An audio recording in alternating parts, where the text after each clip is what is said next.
दाङ प्रहरीले नगद रकम चोरी गर्ने एकजनालाई पक्राउ गरेको छ। घोराही उपमहानगरपालिका 14 स्थित ग्लोबल ओरियन्ट्स नेपाल प्राइभेट लिमिटेडको अनलाइन शपिङ कार्यालयमा चोरी गरेको घटनामा संलग्न रहेको आरोपमा घोराही उपमहानगरपालिका 3 गोगली घर भई सोही उपमहानगरपालिका 15 आइरन गेट नजिकै डेरा गरी बस्ने 18 वर्षीय रेशम चौधरीलाई बिहीबार बिहान प्रहरीले पक्राउ गरेको हो। चौधरीले अनलाइन शपिङ कार्यालयको बिक्री कक्षको तालचा फोडेर दराजमा रहेको 1,91,000 रुपैयाँ चोरी गरेको भनी निवेदनको आधारमा गएको प्रहरी टोलीले उनकै डेराबाट पक्राउ गरेको हो। प्रहरीले चौधरीलाई नगद 1,88,000 रुपैयाँ सहित फेला पारी पक्राउ गरेको जिल्ला प्रहरी कार्यालय दाङका डीएसपी राजन गौतमले जानकारी दिनुभयो। यस सम्बन्धमा प्रहरीले आवश्यक अनुसन्धान गरिरहेको छ।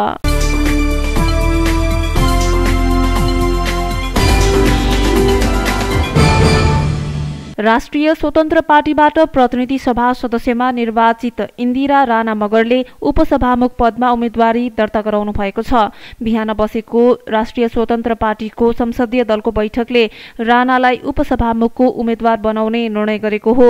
राणाको प्रस्तावकमा र समर्थकमा नेकपा एमालेका कृष्णगोपाल श्रेष्ठ, माओवादी केन्द्रकी नारायणी शर्मा र रापरपाका अध्यक्ष राजेन्द्र प्रसाद लिङदेन रहनु भएको छ। राणालाई सत्ता साझेदार दलहरूको समर्थन रहेको छ।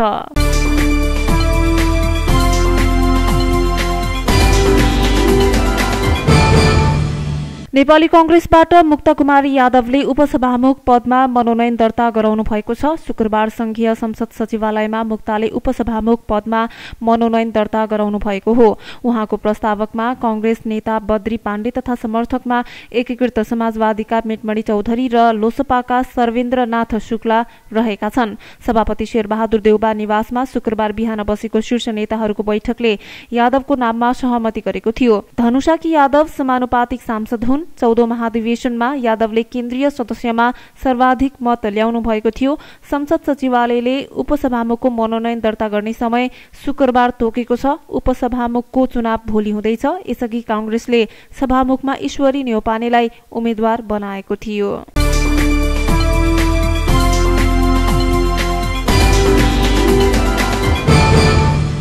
तुलसीपुरमा यस वर्ष 45 किलोमिटर सड़क कालोपत्री हुने भएको छ। चालू आर्थिक वर्षमा 10 किलोमिटर र गत आर्थिक वर्षको 35 किलोमिटर गरी 45 किलोमिटर सड़क कालोपत्री गर्ने लक्ष्य रहेको तुलसीपुर प्राधिकरणका प्रमुख इन्जिनियर पवन योगीले जानकारी दिनुभएको छ। गत वर्ष र यस वर्ष गरिने कालोपत्रीको काम जारी रहेको उहाँले बताउनुभयो। गत वर्ष सम्पन्न हुन नसकेका सड़कहरूलाई यस आर्थिक वर्षमा सम्पन्न गर्ने लक्ष्यका साथ कालोपत्रीको काम जारी छ। उहाँले भन्नुभयो, तुलसीपुर उपमहानगरपालिका 18, 7, 11, 12, 6 नम्बर वडा लगायतका वडाहरूको मुख्य सड़क र भित्री सड़कहरूको कालोपत्री जारी रहेको इन्जिनियर योगीले बताउनु भएको छ। त्यस्तै प्राधिकरणले यसअघि कालोपत्री गरेका सड़कहरू दीर्घकालीन भने हुन सकेका छैनन्। कालोपत्री गरिएका सड़कहरू 3-4 महिना पुग्न नपाउँदै उब्किने र खाल्डाखुल्डी पर्ने गरेको स्थानीयको गुनासो रहेको छ। सड़कमा गुणस्तरहीन निर्माण सामग्रीको प्रयोग गर्दा कालोपत्री दीर्घकालीन हुन नसकेको हो। साथै सड़कको कालोपत्री दीर्घकालीन नहुँदा दुर्घटनाको जोखिम पनि उत्तिकै बढेको छ। तर प्राधिकरणले भने कालोपत्रीलाई दीर्घकालीन बनाउनका लागि ल्याब टेस्ट गरेर मात्रै कालोपत्री गर्ने गरेको आफ्नो बचाउ गर्दै आएको छ।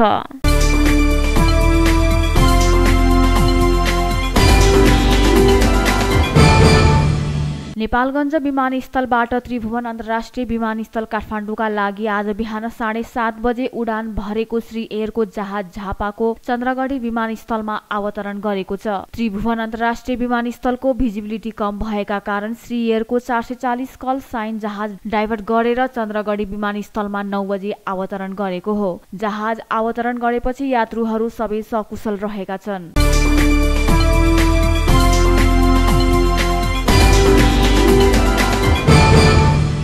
बाँके प्रहरीले लागू औषध ब्राउन सुगर सहित एकजनालाई पक्राउ गरेको छ। पक्राउ पर्नेमा दाङको घोराही उपमहानगरपालिका 14 नयाँ बजार निवासी 19 वर्षीय महेन्द्र बुढा मगर रहेको जिल्ला प्रहरी कार्यालय बाँकेले जानकारी दिएको छ। इलाका प्रहरी कार्यालय जमुना र लागू औषध नियन्त्रण ब्युरो नेपालगञ्जबाट खटिएको संयुक्त प्रहरीको टोलीले उनलाई भारतबाट नेपालतर्फ पैदल आउँदै गरेको अवस्थामा फेला पारी शंका लागेर जाँच गर्दा उनको साथबाट 9 ग्राम ब्राउन सुगर सहित नियन्त्रण लिएको प्रहरीले जानकारी दिएको छ। साथै यस सम्बन्धमा आवश्यक अनुसन्धान भइरहेको बाँके प्रहरीले जनाएको छ।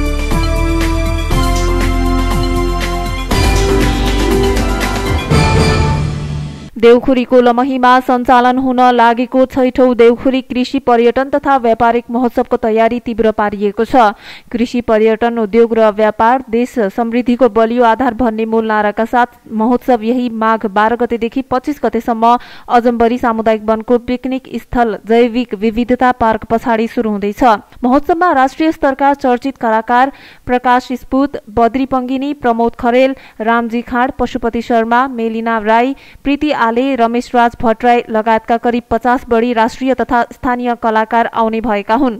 देउखुरी उद्योग वाणिज्य संघको आयोजनामा हुने महोत्सवको तयारी तीव्र पारिएको संघका अध्यक्ष खगेश्वर खनालले जानकारी दिनुभएको छ। महोत्सव सञ्चालन हुने मिति नजिकैसँगै तयारी तीव्र पारिएको हो। त्यस्तै स्थानीय उत्पादनको बजारीकरण, खस्कदो व्यापारको पुनरुत्थान र पर्यटन विकासमा टेवा पुर्याउने उद्देश्यले महोत्सवको आयोजना गरिएको हो। महोत्सवमा करिब 250 को हाराहारीमा स्टलहरू रहनेछन्, जस अन्तर्गत 15-20 वटा कृषि प्रदर्शनी र कृषि उत्पादनसँग सम्बन्धित वस्तुहरूको बिक्री वितरण स्टल, 25-30 वटा स्थानीय व्यापारिक स्टल र बाँकी सबै अन्य व्यवसायसँग सम्बन्धित स्टल रहने अध्यक्ष खनालले जानकारी दिनुभएको छ। यसैगरी महोत्सव अवधिभर विभिन्न जात जाति तथा भाषा भाषीको संस्कृति झल्किने सांस्कृतिक कार्यक्रमहरू, स्थानीय तथा राष्ट्रिय कलाकारहरूको प्रस्तुति रहने बताइएको छ।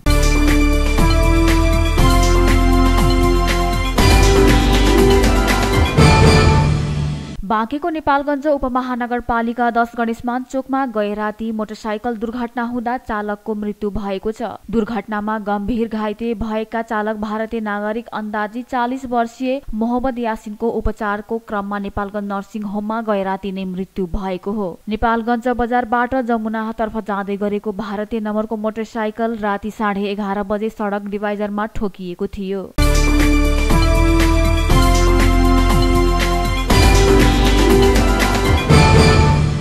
दाङका अपंगता भएका व्यक्तिहरूले आफूहरूको सिप अनुसार रोजगारी दिन सरकारसँग माग गरेका छन्। आफूहरूसँग सिप भए पनि उत्पादन गरेका सामग्री बिक्री वितरणका लागि बजार व्यवस्थापनमा अप्ठ्यारो पार्ने गरेको भन्दै सहयोग गरिदिन उनीहरूको आग्रह थियो। अपंगता भएकाहरूका लागि आयोजित सिपमूलक तालिम समापनको अवसरमा आयोजित कार्यक्रममा उनीहरूले अपंगता भएकाहरूलाई दयाको भाव भन्दा पनि काम गर्ने वातावरणको खाँचो रहेको बताएका थिए। अपाङ संघ खगेन्द्र नवजीवन केन्द्र स्वर्गद्वारी शाखा दाङ घोराहीको आयोजना तथा महिला बालबालिका तथा ज्येष्ठ नागरिक मन्त्रालय र घोराही उपमहानगरपालिकाको आर्थिक सहयोगमा अपाङ्गता भएका व्यक्तिहरूका लागि 1 महिने गुडिया सर्फ तथा सेनिटरी प्याड बनाउने तालिम दिएको थियो। केन्द्रका शाखा अध्यक्ष रूपा ओलीको अध्यक्षतामा तथा घोराही 14 का अध्यक्ष भानसिंह बुढाको प्रमुख अतिथितामा तालिम समापन गरिएको थियो। लुम्बिनी प्रदेश स्तरीय सो तालिममा महिला पुरुष गरी 21 जना अपाङ्गता भएकाहरूको सहभागिता थियो। कार्यक्रममा प्रशिक्षार्थी तारा केसी, लक्ष्मण चौधरी, प्रशिक्षकहरू विष्णु थापा,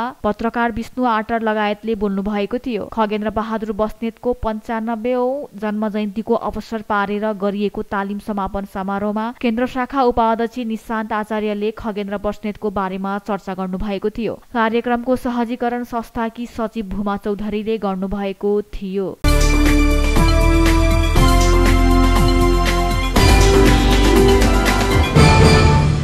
प्रधानमन्त्री पुष्पकमल दाहाल प्रचण्डले मृत्यु पश्चात शरीरका सबै अङ्गदानको घोषणा गर्नुभएको छ। शुक्रबार बिहान प्रज्ञा भवन कमलादीमा शहीद धर्मभक्त राष्ट्रिय प्रत्यारोपण केन्द्रले 1000 वटा मृगौला प्रत्यारोपण सम्पन्न गरेको उपलक्ष्यमा आयोजित विशेष कार्यक्रमलाई सम्बोधन गर्दै प्रधानमन्त्रीले भन्नुभयो, मेरो मृत्यु पश्चात सम्पूर्ण शरीर दान गर्ने घोषणा गर्दछु। अङ्गदानको घोषणाले सिङ्गो देश र जनसमुदायमा सकारात्मक प्रेरणा मिल्ने उहाँको विश्वास छ भने मृत्यु पश्चात आफ्नो सम्पूर्ण शरीर अङ्ग प्रत्यारोपणका लागि दान गर्ने घोषणा गर्दछु। यसले अङ्ग प्रत्यारोपणका क्षेत्रमा सिङ्गो देश र जनसमुदायलाई सकारात्मक प्रेरणा मिल्ने विश्वास लिएको छु। नेपालमा प्रत्यारोपणको व्यवस्था नहुँदा विदेशमा गएर ठूलो धनराशि खर्च गरेर मृगौला प्रत्यारोपण गर्नुपर्ने अवस्था रहेकोमा केन्द्रले त्यो अवस्थालाई हदैसम्म रोक्न भूमिका खेलेको उहाँले बताउनु भएको छ। डायलाइसिस सेवा सर्वसाधारणको पहुँचमा थिएन।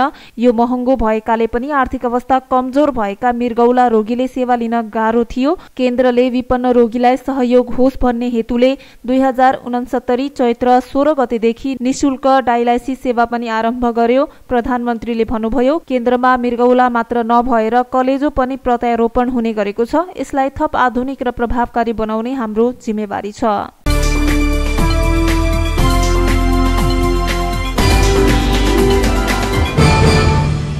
बबे गाउँपालिकाको हिउँदे अधिवेशन सुरु भएको छ। लुम्बिनी प्रदेशको गाउँसभा कार्यसभाको कार्य सञ्चालन अनुसार बबे गाउँपालिकाले हिउँदे अधिवेशनका रूपमा 12औं गाउँसभा सुरु गरेको हो। 12औं गाउँसभाको पहिलो दिन 3वटा प्रस्तावलाई संशोधित सहित पास गरेको छ। गाउँसभामा अध्यक्ष कुलबहादुर खत्रीले पहिलो प्रस्तावका रूपमा कार्य व्यवस्था परामर्श समिति गठनबारे पेश गर्नु भएको थियो। पालिकाका अध्यक्ष कुलबहादुर खत्रीको अध्यक्षतामा समिति गठनको विषय पेश गर्नु भएको हो। समितिको सदस्यमा अध्यक्ष बमकुमारी खड्का, प्रमुख प्रशासकीय अधिकृत मुक्ति नन्दन रावल, वडा अध्यक्षहरू टेकबहादुर ओली र तिलकराम भण्डारीलाई चयन गरेको छ। यस्तै वडा सदस्यहरू खड्कबहादुर खत्री र प्रेमा डाङ्गीलाई चयन गरेको छ। उक्त प्रस्ताव सभाले पास गरेको छ। सभामा दोस्रो प्रस्तावका रूपमा विपद व्यवस्थापन समितिको आर्थिक वर्ष 2078 र 79 को प्रतिवेदन पेश भएको थियो। उक्त प्रस्तावलाई सभाले संशोधित सहित पास गरेको छ। सभाको पहिलो दिन अन्तिम तथा तेस्रो प्रस्तावका रूपमा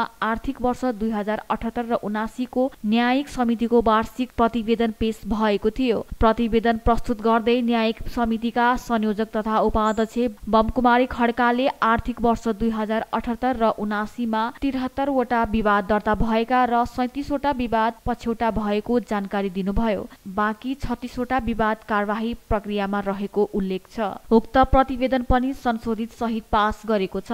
बैठकमा 4 जना गाउँसभाका सदस्यले विभिन्न विषयमा जिज्ञासा राखेका थिए। सभामा उठेका जिज्ञासाहरूको जवाफ पालिकाका अध्यक्ष कुलबहादुर खत्रीले दिनुभएको थियो। 12औं गाउँसभाको दोस्रो बैठक माघ 23 गतेका लागि बोलाइएको छ। दोस्रो बैठकमा वडा तथा वडा कार्यालय मार्फत अघि सारिएका योजना संशोधन गर्ने लगायतका प्रस्ताव रहेका छन्। स्थानीय सरकारले वर्षो अधिवेशनमा नीति तथा कार्यक्रम, कानून तथा बजेट ल्याउने गर्छन्। यस्तै हिउँदे अधिवेशनमा कानून तथा योजना संशोधन, विभिन्न समितिका प्रतिवेदनमाथि छलफल र कानून संशोधन जस्ता काम गर्छन्।